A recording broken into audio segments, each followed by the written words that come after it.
नमस्कार। अपने पिछले वीडियो में मैंने आपको दशमलव के उस सर्वे के बारे में बताया था, जिसमें हमने विकलांगजन से पूछा था कि लॉकडाउन और कोविड-19 का उनके जीवन के ऊपर क्या असर पड़ा है। इस सर्वे के जो आंकड़े हैं, वो बहुत महत्वपूर्ण रहे। आप ज़रूर उस वीडियो को देखिएगा और उन आंकड़ों से बहुत कुछ हमें जानने सीखने को मिलता है विकलांगजन की जीवन और उनकी दशा के बारे में। उसी सर्वे के आंकड़ों को एनालाइज़ करते वक़्त मैंने देखा कि ये बहुत ज़रूरी है कि विकलांगजन और उनकी जॉब्स, उनकी आजीविका के बारे में बात की जाए। दशमलव पर मैंने इस विषय पर पहले भी कई वीडियोज़ किए हैं और फ़ोन के ऊपर जिन दर्शकों से मेरी बात होती रहती है, उनसे भी इस बारे में ज़िक्र हो जाता है। हालाँकि मैं फ़ोन के ऊपर जॉब के बारे में बात नहीं करता हूँ और इसके अलावा दूसरे फ़ोरम्स पर भी मैंने जॉब्स के बारे में काफ़ी इस विषय पर बात की है। लेकिन पिछले दशमलव के पिछले डेढ़ साल के दौरान जितनी जानकारी मेरे पास आई है, उस जानकारी के बिहाफ़ पर मुझे लगता है कि कुछ चीज़ें ऐसी हैं जो अब मैं आपको बताना चाहता हूँ, इस विषय से संबंधित विकलांगजन और उनकी आजीविका। ये मेरे विचार हैं, जो मैं सोचता हूँ आप तक पहुँचाने का ये एक ज़रिया है। आप को हो सकता है मेरी बातें पसंद ना आएँ, आपको हो सकता है कि मेरी बातें काम की लगें, पर जो भी है, ये मेरे विचार हैं और मैं इन्हें आप तक पहुँचाना चाहता हूँ। इस काम को मैं पार्ट्स में करूँगा, तो ये इस सीरीज़ का पहला वीडियो है, जिसके अंदर मैं एक पर्टिकुलर विषय के बारे में बात करूँगा और आने वाले वीडियोज़ में मैं दूसरे टॉपिक्स को पिक करूँगा। आज जो मैंने टॉपिक पिक किया है विकलांगजन और उनकी आजीविका से संबंधित, वो है कि विकलांगजन के अंदर मैंने ये देखा है कि बहुत सारे ऐसे लोग हैं जिनके पास कोई बहुत विशेष स्किल नहीं है, योग्यता।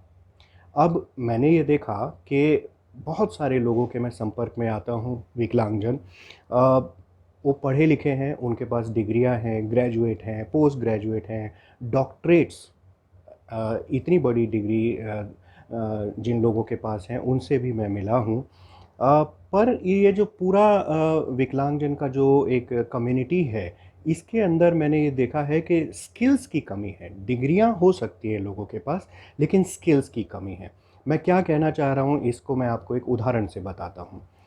हमने जो सर्वे किया, उस सर्वे के आखिर में मैंने एक बॉक्स दिया था, जिसमें मैंने कहा था कि आप इसके अंदर अपनी जो भी परेशानियाँ हैं, उनको लिख सकते हैं।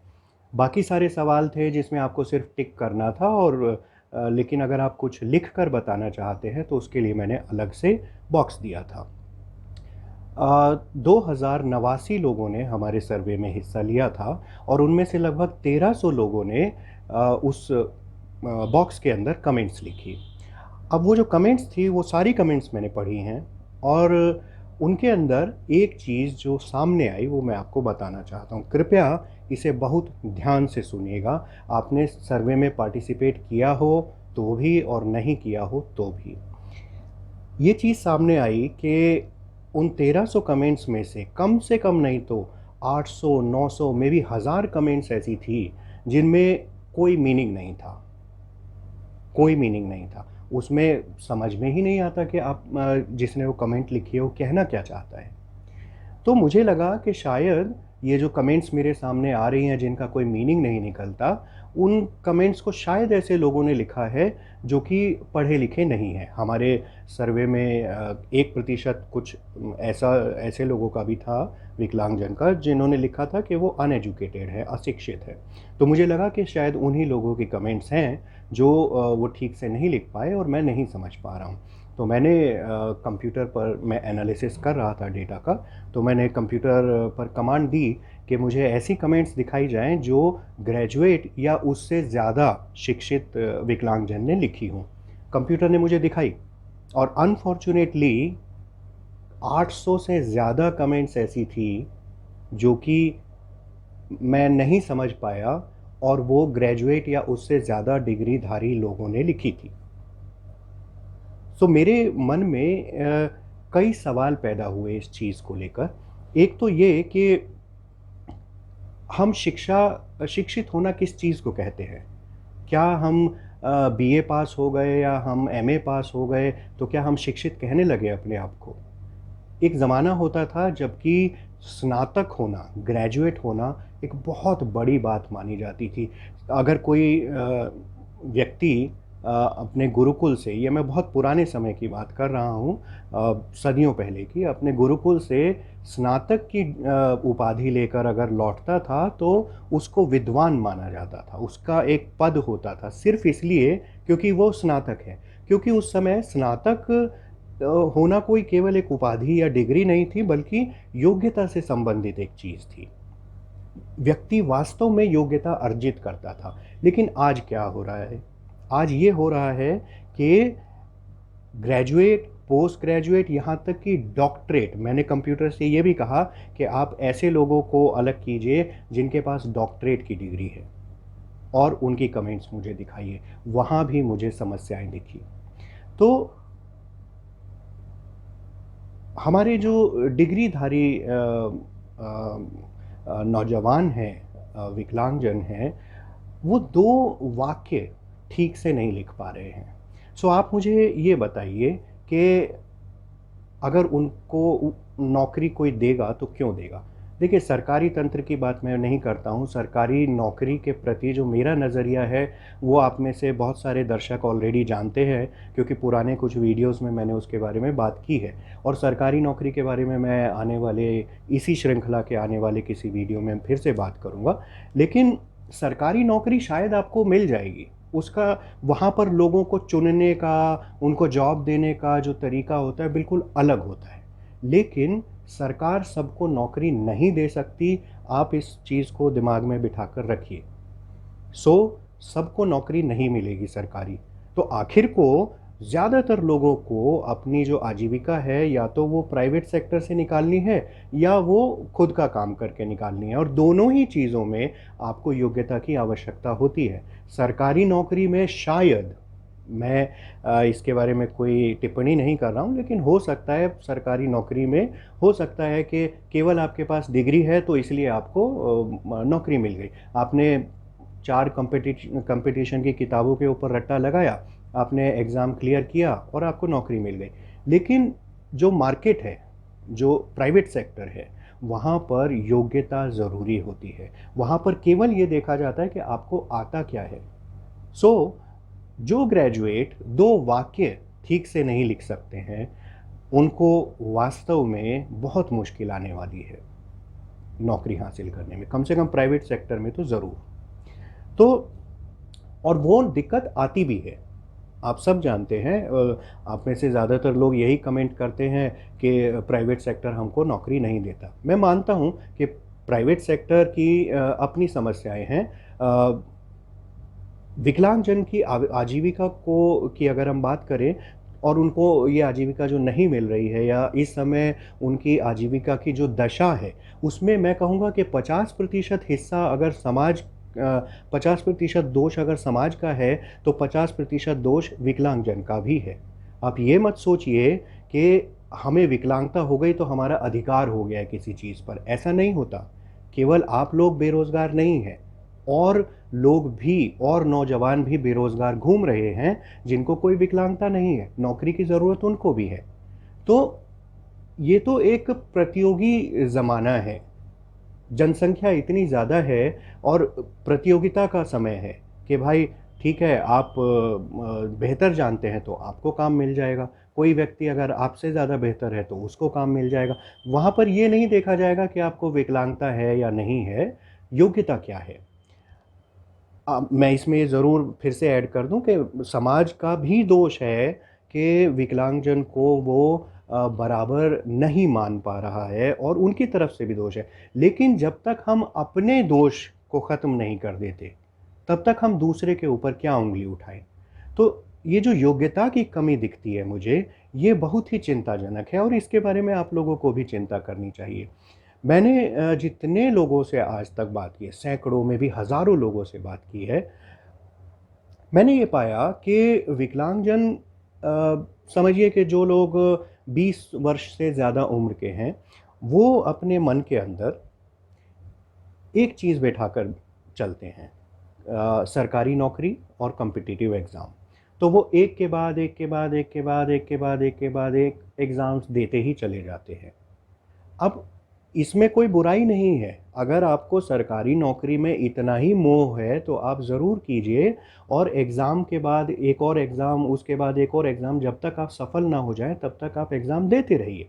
इसमें कोई बुराई नहीं है। लेकिन बुराई एक दूसरी चीज़ में है, जो मैंने देखा है कि लगभग हर विकलांगजन की वो एक समस्या है। वो क्या है कि आपने एक एग्ज़ाम दिया और उसमें आप नहीं सफल हो पाए, फिर आपने दूसरा एग्ज़ाम दिया, फिर आपने तीसरा दिया, फिर आपने चौथा दिया। तो एक समय ऐसा आता है जब आप वो 4 कॉम्पिटिशन की जो किताबें होती हैं गिनी-चुनी, उनको पढ़ के और इतना परफ़ेक्ट हो चुके होते हैं कि एक समय के बाद आपको अगले एग्ज़ाम की तैयारी करने के लिए उसको केवल ब्रश अप करना होता है। लेकिन 2 एग्ज़ाम्स के बीच में जो आपको समय मिल रहा है, उस समय में आपने क्या किया? आप कहेंगे कि हमने अगले एग्ज़ाम की तैयारी की। मैं ये कहूँगा कि नहीं, ये काफ़ी नहीं है। आपको कैसे पता कि आपका अगला एग्ज़ाम में आप सफल हो जाएँगे? तो क्या आपको ये नहीं चाहिए कि जो समय आपको इन बिटवीन मिल रहा है, एक एग्ज़ाम से दूसरे एग्ज़ाम के बीच में जो समय मिल रहा है, उस समय का इस्तेमाल किया जाए अपनी योग्यताओं को बढ़ाने के लिए? कुछ नया सीखिए। हो सकता है कोई भी ऐसी चीज़ सीखिए जिसका शायद आपकी आने वाली ज़िंदगी से, आपकी आजीविका से कोई संबंध ना हो, लेकिन सीखिए। ये जो सीखना है, यही आपको ज़िंदगी में आगे लेके जाएगा, यही आपको सम्मान दिलाएगा। नौकरी पाना और सम्मान पाना, ये दोनों अलग-अलग चीज़ें होती हैं। सम्मानित व्यक्ति समाज में वही होता है जो योग्य होता है। और आजकल कंपटीशन का ऐसा ज़माना है कि योग्यता तो लोगों के अंदर भरी पड़ी है। लोग इतना पढ़ते हैं कि योग्यता का लोग भंडार बना लेते हैं अपने पास। तो आपको उनके साथ प्रतियोगिता करने के लिए अपने अंदर भी बहुत सी योग्यताएँ विकसित करनी होंगी और सीखनी पड़ेंगी। ये मत सोचिए कि उसकी मुझे ज़रूरत नहीं है, मैं तो वो काम करूँगा ही नहीं। इसमें मैं उदाहरण आपको अपना खुद का दे देता हूँ। मैंने ये मेरी मेरी एक आदत है सीखते रहना, लगातार सीखते रहना। ऐसी चीज़ों को भी सीखता हूँ जिनका मेरे प्रोफ़ेशनल जीवन से कोई संबंध नहीं है। अभी पिछले महीने की बात है, मैंने एंड्रॉयड ऐप बनाना सीखा। ये जो आप अपने फ़ोन के ऊपर एंड्रॉयड ऐप इंस्टॉल करते हैं, वो ऐप्स कैसे बनते हैं, ये मैंने पिछले महीने बनाना सीखा और मैंने एक ऐप बनाया। और जल्दी ही मेबी अगले महीने मैं उस ऐप को गूगल के प्ले स्टोर पर रिलीज़ भी करूँगा। इस चीज़ का मेरे प्रोफ़ेशनल जीवन से कोई संबंध नहीं है, मैं ऐप डेवलपर नहीं हूँ। लेकिन मुझे लगा कि मुझे भी ये चीज़ आनी चाहिए, मैंने सीख डाली। तो मेरा वो जो सीखने का जो एक चक्र है, वो कभी नहीं रुका, आज तक नहीं रुका। इस वक़्त मेरे पास तकरीबन 20 साल का अनुभव है काम करने का। और इन 20 साल के दौरान मैं जितना प्रोफ़ेशनल रहा हूँ, उतना ही मैं स्टूडेंट भी रहा हूँ लगातार। बट स्टूडेंट मैं कभी भी कॉम्पिटिटिव एग्ज़ाम टाइप का नहीं रहा। कभी भी मैंने कोई कॉम्पिटिटिव एग्ज़ाम नहीं दिया, कभी कुछ नहीं। जस्ट ये कि मैं योग्यता हासिल करता रहता हूँ। मैंने एक ज़माने में शॉर्ट हैंड भी सीखी थी। मेरा कोई इरादा नहीं था कि मैं क्लेरिकल जॉब करूँ या मैं किसी का पर्सनल असिस्टेंट बनूँ या सेक्रेटरी बनूँ, ऐसा कोई इरादा नहीं था। लेकिन मैं जानना चाहता था कि आखिर ये शॉर्ट हैंड का जो सिस्टम है वो क्या है? मैंने सीख लिया। मैं चूँकि मुझे उसकी ज़रूरत नहीं थी तो मैंने उसकी प्रैक्टिस नहीं की, वो दूसरी बात है। लेकिन मैंने उसको सीख लिया। कैसे उसका बेसिक प्रिंसिपल, उसके फंडामेंटल्स क्या हैं, वो सीख लिए। तो ये बहुत ज़रूरी है कि आप अपनी योग्यताओं को बढ़ाने का सिलसिला कभी भी ना रोकें। ये मत सोचिए कि आज आपकी उम्र 22 साल है और आज आपने पहला एग्ज़ाम दिया है, तो मेबी अगले 2-4 साल में आपको सफलता मिल जाएगी। मैं ऐसे लोगों से भी मिला हूँ और बहुत सारे ऐसे लोगों से मिला हूँ, जिनकी उम्र 30 साल या उससे ज़्यादा हो जाती है, लेकिन उनको किसी सरकारी नौकरी के लिए जो एग्ज़ाम्स होते हैं उसमें सफलता नहीं मिलती। तो आखिर आपको कहीं तो एक लिमिट लगानी पड़ेगी ना कि ठीक है भाई, बहुत हो गया, हमने बहुत ट्राई कर लिया, अब हमें वास्तव में, अब हमको सिर्फ़ ये कहना नहीं है कि जॉब नहीं मिल रही, जॉब नहीं मिल रही, जॉब नहीं मिल, अब हमको वास्तव में जॉब करनी है।